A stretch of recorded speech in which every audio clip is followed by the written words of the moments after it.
अस्सलाम वालेकुम। मेरा नाम प्रवीण है।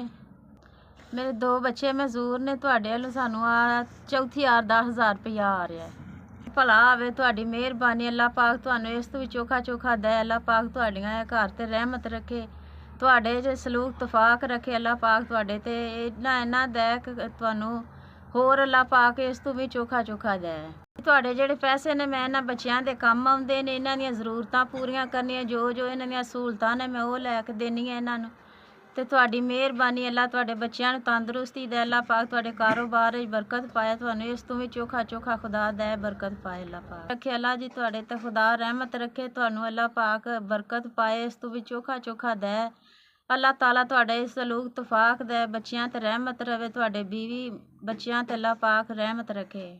ਤੁਹਾਡੀਆਂ ਜੋ ਵੀ ਮੁਸੀਬਤਾਂ ਆਫਤਾਂ ਦੂਰ ਕਰੇ, ਰਹਿਮਤ ਅੱਲਾ ਪਾਕ ਤੁਹਾਡੇ ਤੇ ਰੱਖੇ। ਜੋ ਵੀ ਮਸਲੇ ਮਸਾਇਲ ਨੇ ਅੱਲਾ ਸੋਹਣਾ ਤੁਹਾਡੇ ਹੱਲ ਕਰੇ ਤੇ ਸਖਤੀਆਂ ਦੂਰ ਕਰੇ, ਤੁਹਾਡੀਆਂ ਅੱਲਾ ਸੋਹਣਾ ਰਹਿਮਤ ਕਰੇ।